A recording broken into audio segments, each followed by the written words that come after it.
the Chase Thomas Podcast, for people who have nothing but time to kill. I kind of came out and said that I'm kind of done with it and over all of it.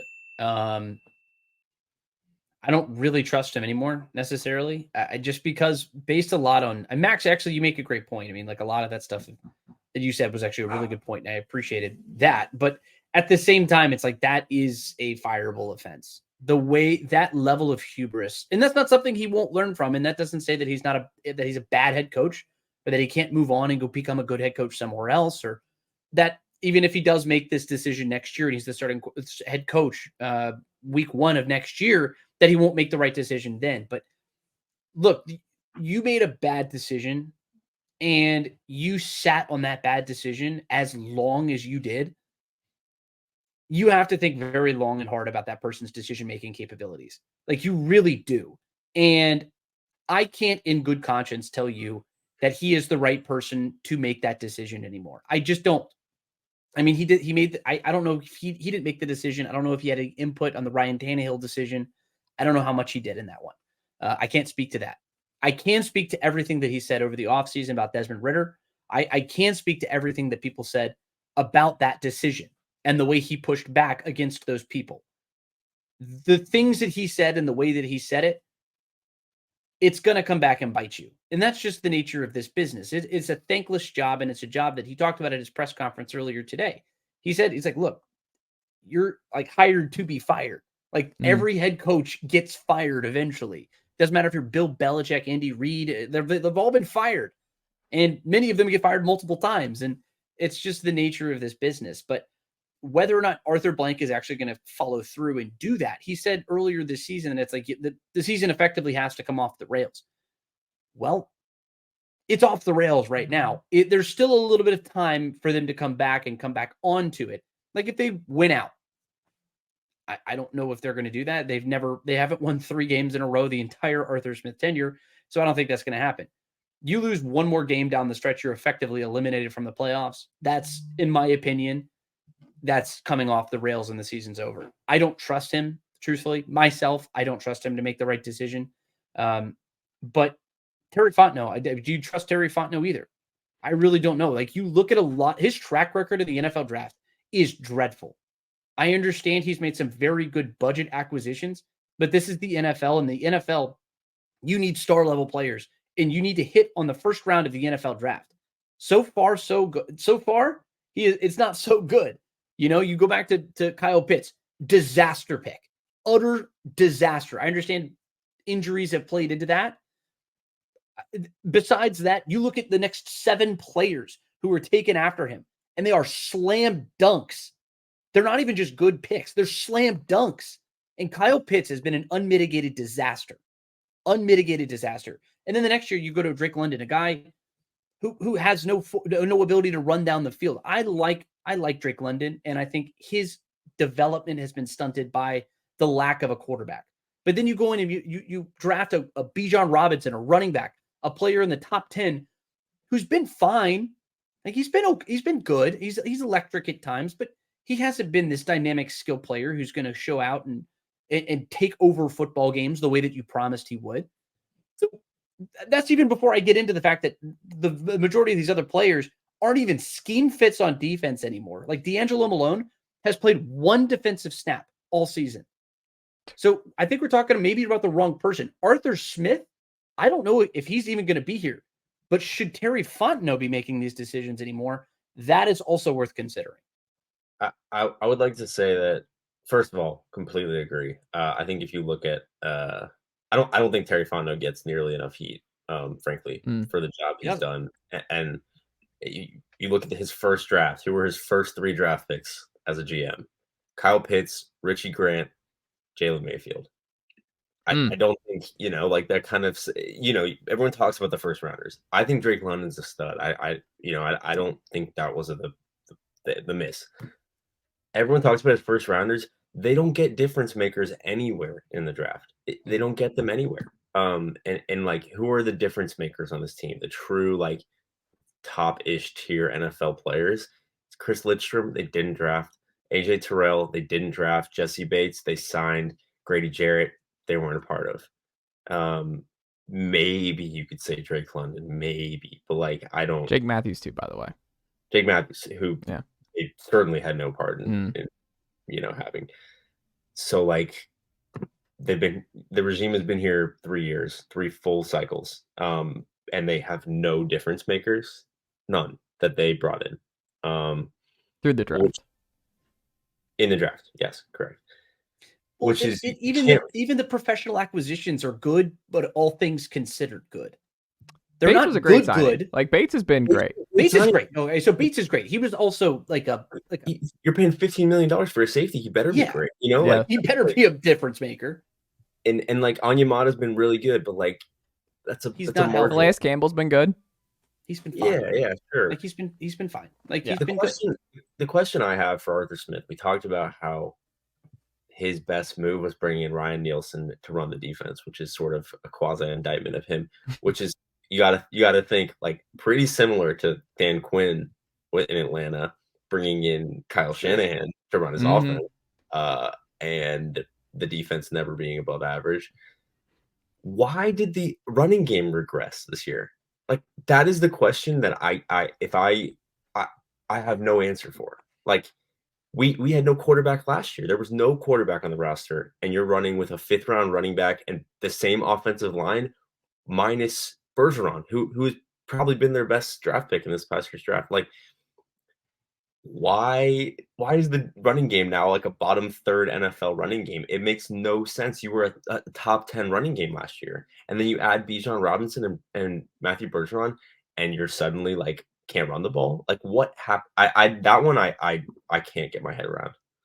And that is like maybe the biggest indictment of Arthur Smith this year, because if we had come into this year and said, okay, what is the one thing you're going to be able to count on? It's that this team is going to be able to run the ball, and they just haven't. And that's like why the offense is nothing now. Like there's been no quarterback at any point through this regime. So like that is the difference this year. And it drives me nuts, because a good running game and a good defense, you're probably winning this division. Like even with Desmond Ridder's idiocy in some of his decisions, like you're probably just going to win the division with that.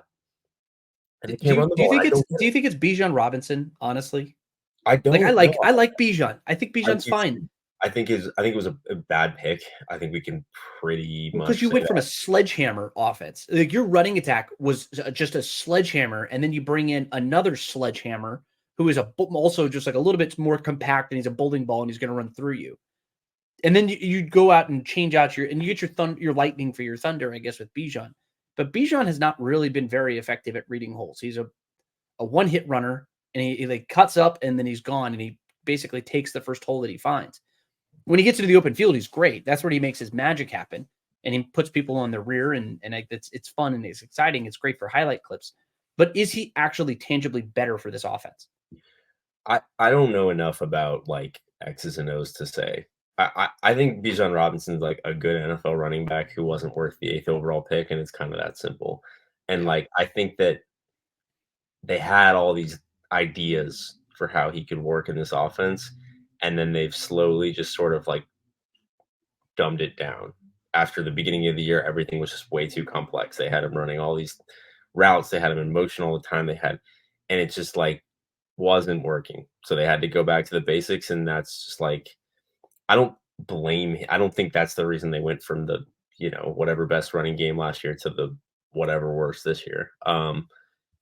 But like my fear and maybe the way I'm thinking about this is that Arthur Smith, I still think he's a good offensive coordinator in football. I think he would be a good similar to Dan Quinn. I think if he went and became an offensive coordinator after this, he'd be good at it again. I don't think he just forgot offensive football in the NFL.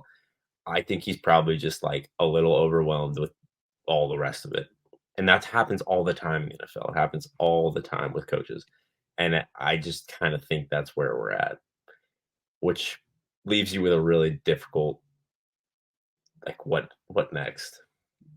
And I just don't know what next is. I think no Falcon fan knows. I think 81-year-old Arthur Blank is a level to this. Does he really want to start over? Where is his head's at? We don't really know what the front office makeup is thinking. Like, we don't know how much influence still Rich McKay has over what's going on day in, day out. We don't know how much like the impetus for Arthur Blank to get this right really, really quickly, and how much he's been involved with the quarterback situation and everything else. Like, we don't really know. Like, the Falcons are just kind of like, they're not openly dysfunctional. I just wonder behind the scenes, are they more dysfunctional than we have any idea? And that there's a lot of disconnect in terms of Terry Fontenot, Arthur Blank, Rich McKay, and Arthur Smith. And I wonder if that gets cleared up, if you just clean house altogether. Like, I don't really know what the Falcons are going to do this offseason. Nothing would really surprise me. I don't know if y'all share the same, but like, if everyone kept their jobs, that wouldn't surprise me. If everyone got fired, and when I say everyone, I mean Fontenot and Arthur Smith, that wouldn't surprise me. But I think the only thing that would surprise me greatly is if Arthur is allowed to draft another quarterback in the first round. I think with what we've seen to this point, the Desmond Ridder situation going the way that it did, if Arthur gets another job, or even whoever comes in after Arthur, my guess is Blank being at where he's at, this front office being where they're at, they're going to go out, and whether it's Kyler, Kirk Cousins, whoever, I don't think this front office is going to get to draft a first round quarterback next year. And I don't want to do this, by the way. Let me just go ahead and say, I don't want to go down this road, but I would be very, very surprised if we're doing the ATL Sports Guys next summer and we're talking about a rookie quarterback starting week 1 for the Atlanta Falcons, a first round guy, like a Bo Nix, Michael Penix, whoever. You don't do that move, though, unless it. you're a quarterback away. And are we a quarterback away right now? I mean, you've drafted running backs and wide receivers and tight ends like you are. Like, you've spent a lot of money this past offseason. You think you're a quarterback away. Those are sunk costs. They can't afford to go that route. I think they're going to lose their last 3 games. I kind of do. I think the wheels have fallen off. I honestly don't. Yeah, I don't. Yeah. But are you sure? Like, nothing would surprise me. I don't know. Sure. I'm not sure. I think the Bears are playing better right now. I think the Colts are playing better, and I think the Saints are playing better. So, like, let's say they lose 2 of 3. Let's say they're picking 8th, right? You have to be aggressive in going to get a rookie quarterback. And if I agree with you, that's the predicament they're in. Is like, you can't have Arthur Smith on a make or break year drafting a rookie quarterback who you want to come in and develop, right? Which makes me, if the options are keep Arthur Smith and go get Kyler or Kirk Cousins, or fire Arthur Smith and get a new coach to tie him to a rookie quarterback, I'm taking the latter, because I think that's what this franchise needs. Like, you're not a Kirk Cousins away from being a contender in the NFC. You have to sort of soft restart. I think, like, the roster's not barren. Like, there are plenty of talent here, but you have to do some kind of like quasi restart. And I the more I think about this, I think the more likely outcome is they keep Fontenot and they fire Smith. If things end poorly here this season, as we think they are, Fontenot and Smith were not tied originally. Like, they weren't like a GM coach duo throughout the interview process. Fontenot was open to working with Joe Brady, for example, if you wanted to look that route. I'm not sold on Joe Brady as an NFL head coach, but whatever. I think that they'd be more hesitant to fire the GM. And I think if they lose these last 3 games and it's like, we need a rookie quarterback and like we need someone new, we need a Ben Johnson to work with him, I think that's the most likely outcome. Which I would have, if you would ask me 2-3 weeks ago, even, I would have said there's no way they're going to fire Smith. But like, I didn't think so either. If you lose your last 6 games, including to the worst team in the NFL, and you go 6-11 with that schedule, like, that's damning. off the rails, that's fireable, that's unsalvageable. And I think, like, if you're going to draft a rookie quarterback, you probably need someone new in there. Well, it really wasn't until I sent out a tweet on Sunday, and it really wasn't until I started formulating the tweet that I was like, all right, I'm done. Like, I'm over it. Like, it was the fact that you add in it's not even the fact that you have X number of losses. Cause I know who said is like, you are what your record says you are, right? Like, this is the NFL. At the end of the day, you are what your record says you are. But at the same time, you start adding up what those losses were. You have the 2 losses to actual playoff teams, right? Those both came by 2 touchdowns. Every other loss came against a quarterback who was still learning his teammates' names, Kyler Murray, and one of the worst at the time, a 1-win one-win Arizona team. You have the 1-win Carolina team. You have a rookie quarterback making his first ever start. I mean, you have a Buccaneers team at home when you're on a 2-game winning streak and have the ability to put away the division and effectively put yourself in a can't be touched scenario. You would be 2 games ahead of anybody else in the NFC South. Like, and it's just mind-numbingly bad.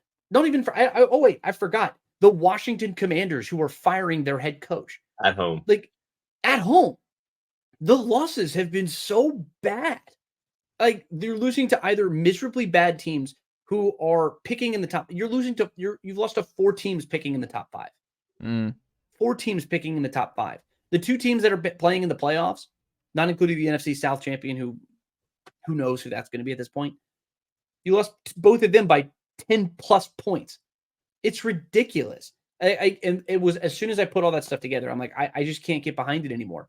The team has regressed when we expected it to take a step forward and potentially win 10 games. So, I mean, maybe he has his job. I think he will, because I think Arthur Smith doesn't want to go through and stomach another rebuild. But heaven forbid we go out and get a Kyler Murray or go sign Kirk Cousins to some massive contract coming off of an Achilles injury, or trade for somebody like a Ryan Tannehill who's going to command $15 million that he doesn't deserve. Like, all due respect, that would bury our franchise. I think that would be a disaster of a decision. And if you have to do that or draft a quarterback, and I'm trading multiple first-round picks to jump into the top 3, I'm doing that, and I'm not even thinking twice.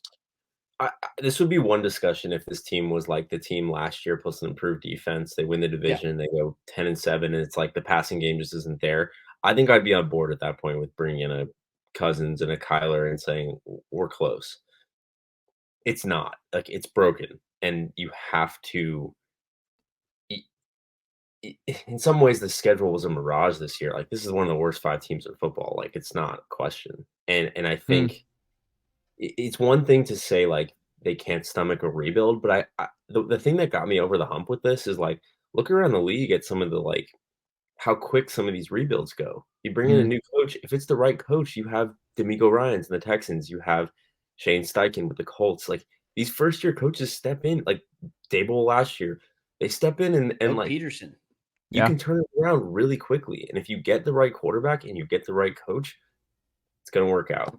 And that might mean losing like a Ryan Nielsen, which would be a huge bummer, or something like that. But like, those are the 2 most important things in the entire sport. Get the coach right, get the quarterback right. And right now the Falcons, I don't think, have either. So that's kind of where you got to start. Go Birds. I think it's just. They still don't have a pass rusher, by the way, for the 20th year in a row. No, not one good pass rusher. I think next year is the year for Ebiketie. I'm losing my brain about the pass rusher. I'm sick to my stomach. Just go look at Montez Sweat. What did Montez Sweat do for the Chicago Bears? By the way, they traded for him, locked him down. What is it, 2nd-round pick? Now all of a sudden they have a salvageable defense. Shocker. Unbelievable. You're gonna have to keep your 2nd-round picks for the trade up to number 2 for Drake May. I want Drake May in a Falcons uniform. I think that's what's going to happen. I'm not doing this to myself. If you put a gun to my head, we're going to make the Panthers trade from last year, and that's what I think. I'm here for it. Like, nothing to lose here. Like, that's the better route. I don't want to sign one of the vets. I don't want to go the stopgap thinking that just try to save people's jobs and like, let's maximize all of our sunk assets and they do need all that. A splash. Yeah, something has to splash. There has to be something, because it doesn't have to splash at all. Arthur, I would say if it's Arthur, they need something to get fans excited. There is nothing there to get fans excited if you do that and then trade for Ryan Tannehill. I was watching Jaden Daniels highlights earlier today. I just worry about his health. Dude takes some terrible shots. He takes some terrible shots. Drake May is the guy. He is the guy I want. Caleb Williams will be fine. I don't know if we'll be able to be in that sweepstakes, though. Can I interest you in a JJ McCarthy? No. The Atlanta Hawks. Before Max does this, it goes bad to worse. Bad to worse. But you know what's funny too? Hey, they've won 2 of their last 3 games. Thank you very much. I mean, they beat the Pistons, and not even like it was the Pistons. They tried their damnedest too. I was worried going into that game where I was like, this has a loss written all over it. This is just, and I wonder what kind of tipping point that would be for this team. I don't know if I'd texted y'all in the group chat where I'm like, this is a sneaky like dividing line in the season where you're like, you lose this one. I'm very curious what ownership and everybody else does, because no one wants to lose to this team. Like, you've lost 24 whatever in a row. Like, if you're one of these teams that are trying to fight and keep your head above water, losing to this Pistons team is like, uh-oh. Like, the Warriors, they lose to the Pistons in this version. They're like, all right, I'm out. Like, this team, we're cooked. Like, it's just they're getting everyone's best game in a weird way because no one wants to lose to Detroit right now. But I don't know, like, as someone who's watched a lot of these games and just over the years in the Trae Young era, and look, Trae's been the lone bright spot, really. Like, Trae's played unbelievable basketball the last couple weeks. Trae's fine. Honestly, he's shooting better than I thought he would shoot to this point in the year. Like, I have no Trae issues. Like, the floaters are back. He was struggling with that right out of the way. Like, nothing really about Trae Young has been the issue here. Steals are up too. Steals are up. Like, Trae's fine. This is the best he's playing the best basketball of his career. DeJounte Murray's going to make $47 million in 4 years for this team. And DeJounte Murray has not been good. Onyeka Okongwu is somehow worse than I ever would have thought he would be at this point in his career in the extension. Clint Capella's not doing well with the defensive changes. I was talking to Kevin Chouinard about this a few weeks ago. Struggling with that. Not staying healthy. He's always a slow starter to the season. And then I never would have predicted a season just completely going off the rails, or this particular season going off the rails, due primarily to Jalen Johnson being lost for an extended period of time. But you were 8-6 with Jalen Johnson. They were fun. They were fast. It was a fun offense, kind of rivaling what the Pacers have been doing with Halliburton and company.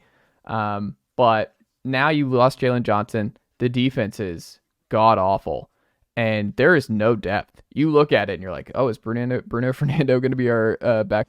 Go. Nicely done, nephew. The Chase Thomas podcast. Hell yeah.